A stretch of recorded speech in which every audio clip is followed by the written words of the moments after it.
Boa noite. Você está ouvindo Histórias para Ninar Adultos, um podcast para te ajudar a dormir melhor. Meu nome é Luísa Luze e eu vou contar uma história para te ninar. Se você acordar no meio da noite, não se preocupe. Tente lembrar os detalhes agradáveis da história. E logo, logo, você volta a dormir. A história de hoje se chama Dia da Bastilha. É uma história sobre Revolução Francesa, historicidade, o gênio da liberdade, semanas decimais e o calendário revolucionário. Aproveite para colocar um temporizador para encerrar a reprodução no fim do episódio. E se você já é ouvinte do podcast, você já sabe como é a rotina que queremos criar. Você deve procurar uma posição agradável num ambiente escuro. Um lugar onde você possa se concentrar na sua respiração,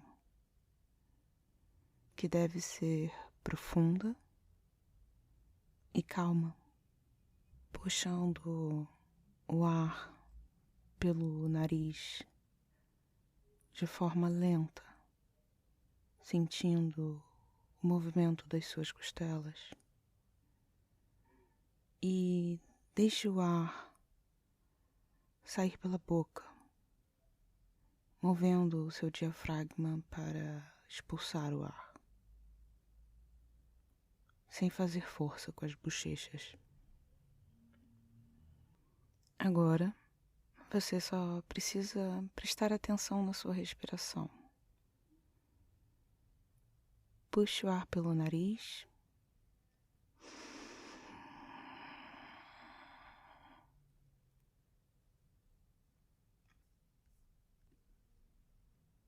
Solte o ar pela boca.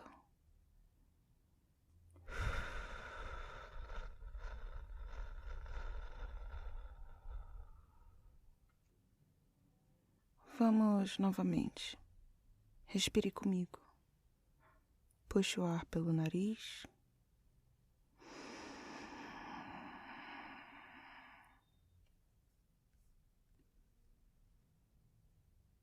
Solte o ar pela boca.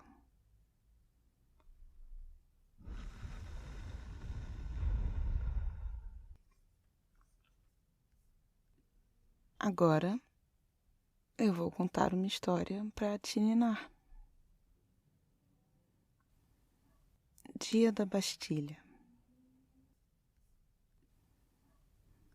Recentemente, eu estava pensando sobre revoluções planetárias, sobre movimentos retrógrados e movimentos progressos. O tempo que um corpo preso numa órbita demora para completar uma volta.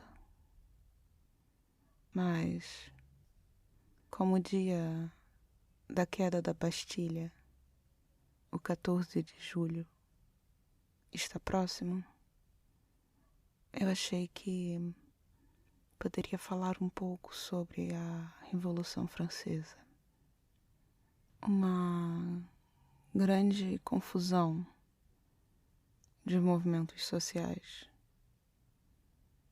lutando para progredir ou regredir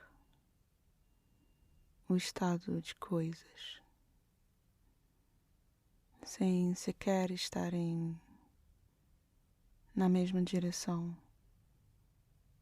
ou no mesmo sentido. mas tendo como palco principalmente Paris, cidade sede das Olimpíadas de 2024. Na minha época de escola, eu me perguntava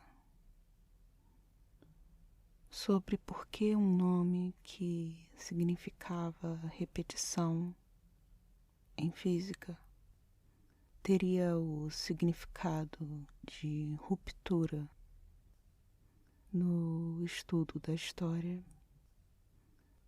Mais tarde, na minha época de faculdade, eu tive uma aula sobre teoria da história, onde o professor, com seus cabelos brancos, queria explicar o conceito de historicidade, de localizar o texto no tempo e no espaço, de duvidar do texto e interrogar o texto, porque ninguém diz nada sem existir no tempo, e que o modo como aquela pessoa existia é importante para o modo como ela vai dizer as coisas. Naquele semestre, entre tantos textos, eu li versões diferentes da Revolução Francesa. Textos distantes nos séculos e separados por métodos de historiografia, com autores de países e inclinações políticas conflitantes. A Revolução era um conjunto de fatos tão exuberante, com seus sucessos, suas incompletudes e seus excessos, que era quase impossível ver ela por todos os seus lados, ou pelo menos era impossível ver a Revolução perfeitamente, porque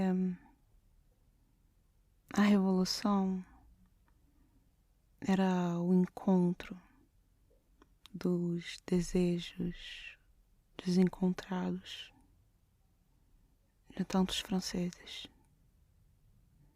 A Revolução se assemelha a um objeto concreto e opaco,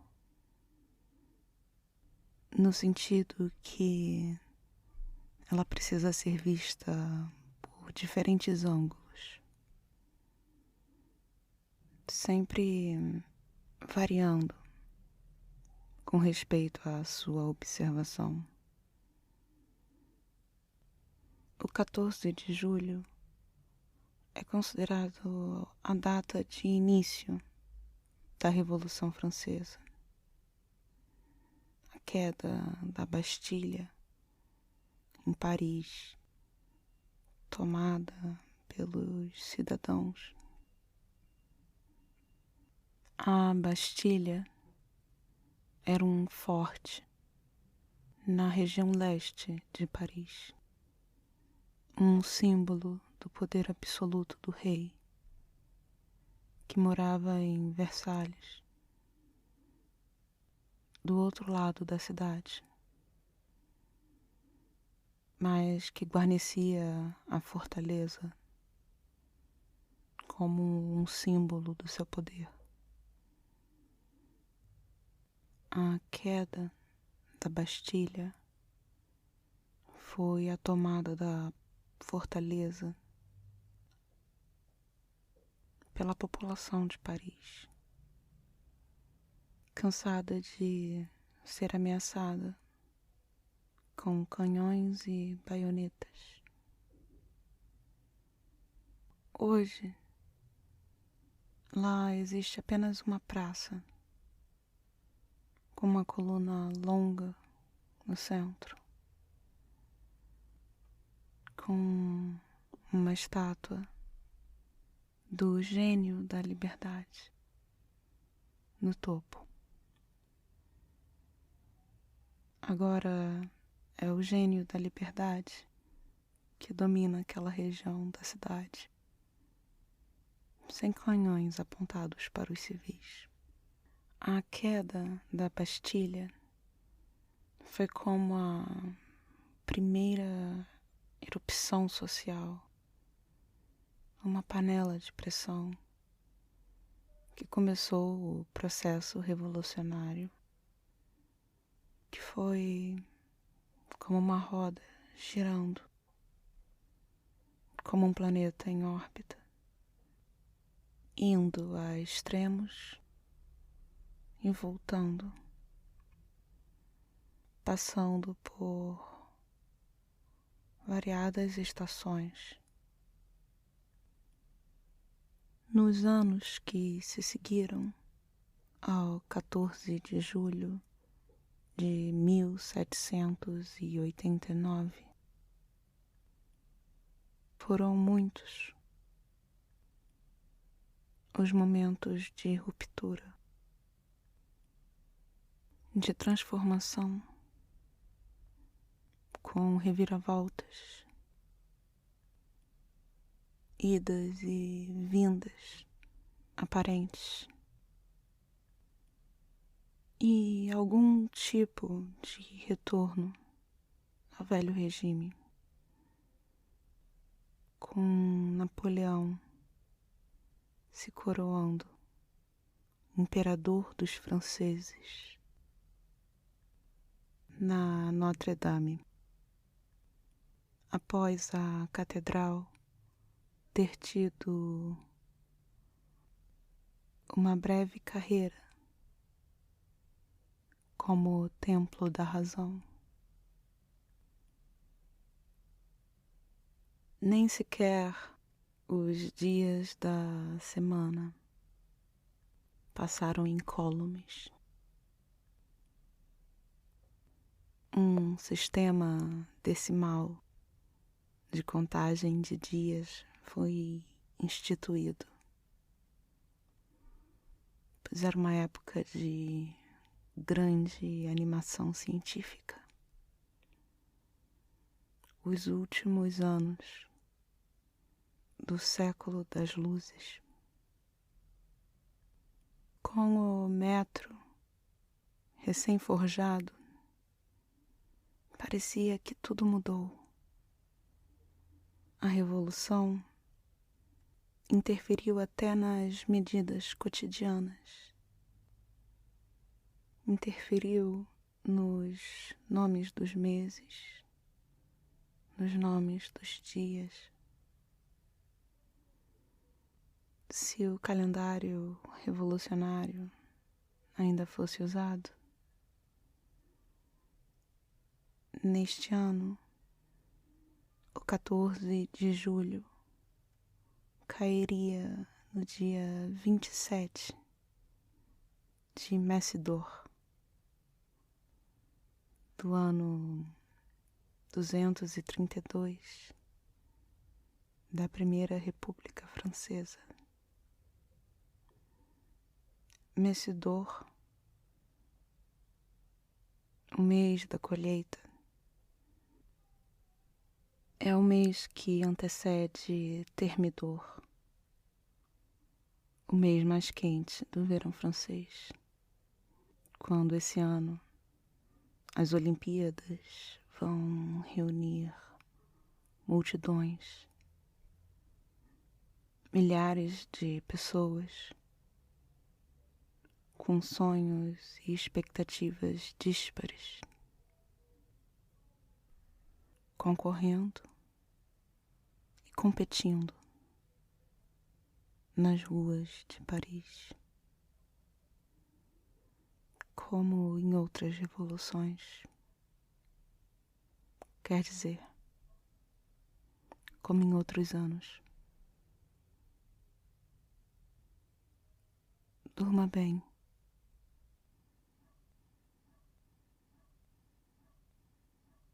Dia da Bastilha.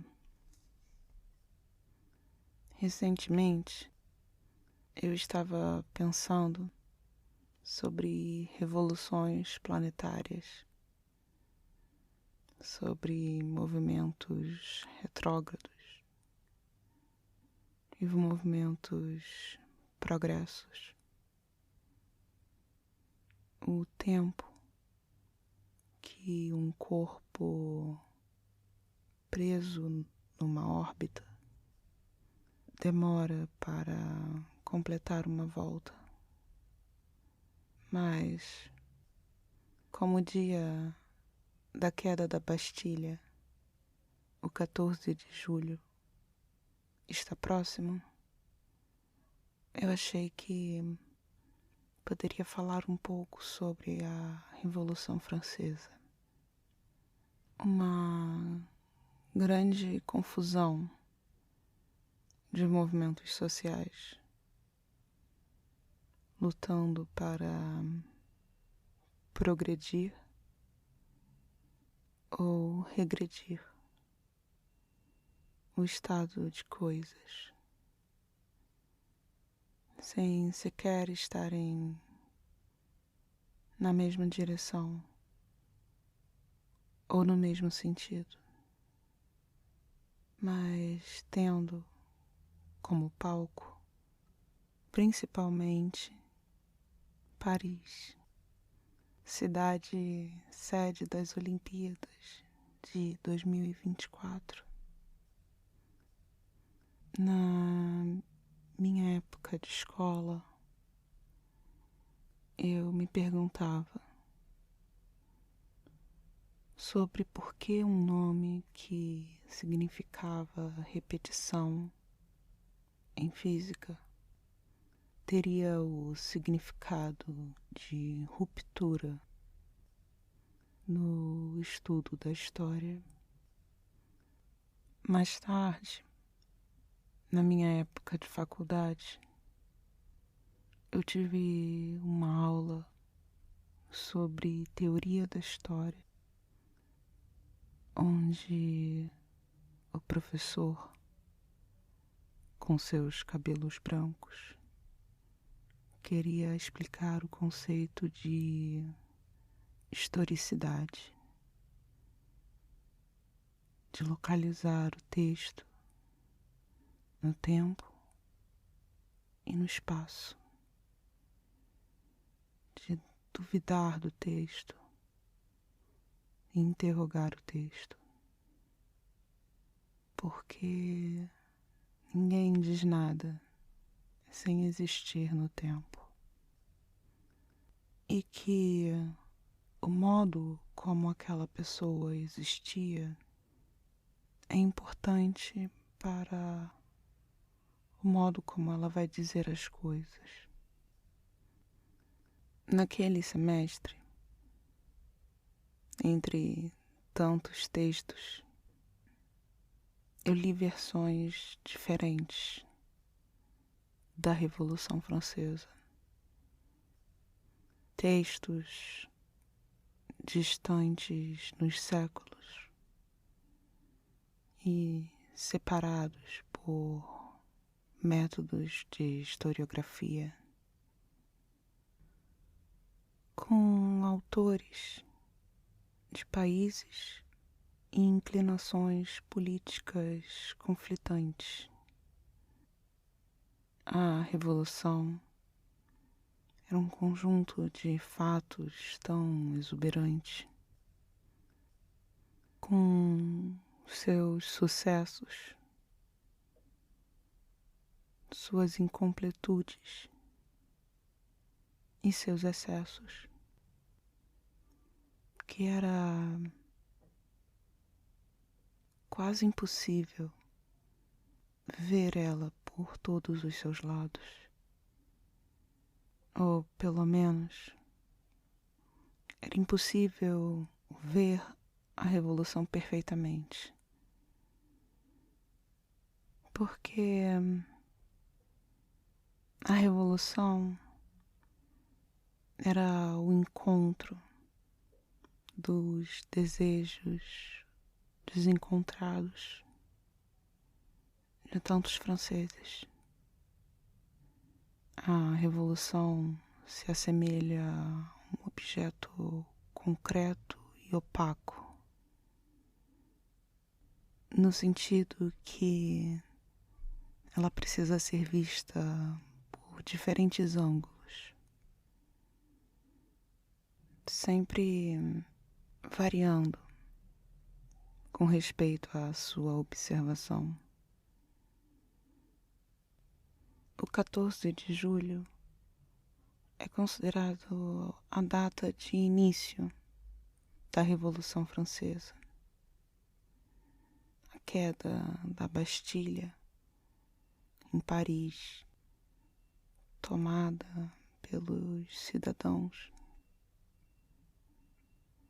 A Bastilha era um forte na região leste de Paris, um símbolo do poder absoluto do rei, que morava em Versalhes, do outro lado da cidade, mas que guarnecia a fortaleza como um símbolo do seu poder. A queda da Bastilha foi a tomada da fortaleza pela população de Paris, cansada de ser ameaçada com canhões e baionetas.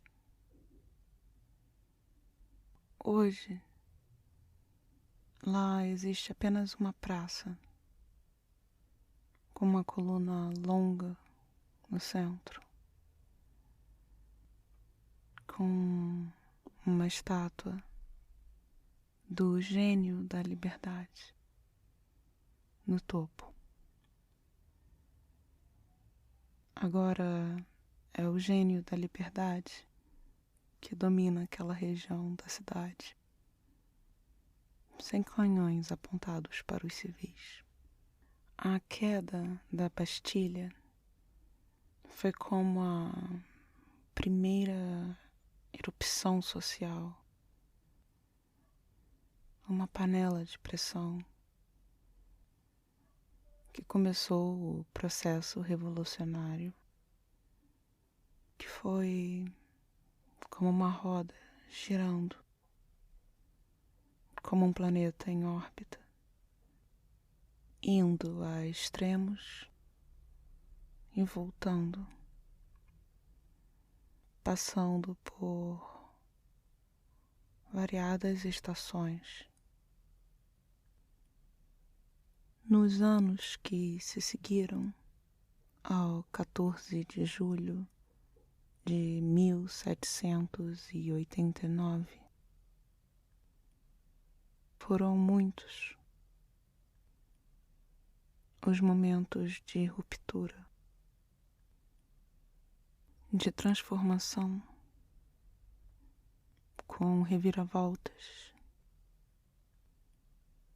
idas e vindas aparentes,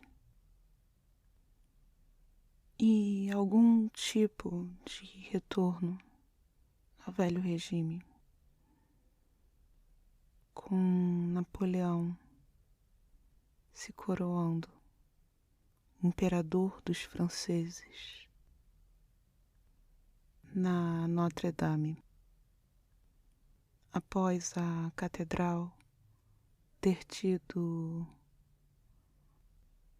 uma breve carreira como templo da razão. Nem sequer os dias da semana passaram incólumes. Um sistema decimal de contagem de dias foi instituído, pois era uma época de grande animação científica. Os últimos anos do século das luzes. Com o metro recém-forjado, parecia que tudo mudou. A revolução interferiu até nas medidas cotidianas. Interferiu nos nomes dos meses, nos nomes dos dias. Se o calendário revolucionário ainda fosse usado, neste ano, o 14 de julho cairia no dia 27 de Messidor, do ano 232 da Primeira República Francesa. Messidor, o mês da colheita, é o mês que antecede Thermidor. Thermidor, o mês mais quente do verão francês. Quando esse ano as Olimpíadas vão reunir multidões, milhares de pessoas com sonhos e expectativas díspares, concorrendo e competindo nas ruas de Paris, como em outras revoluções. Quer dizer, como em outros anos. Durma bem.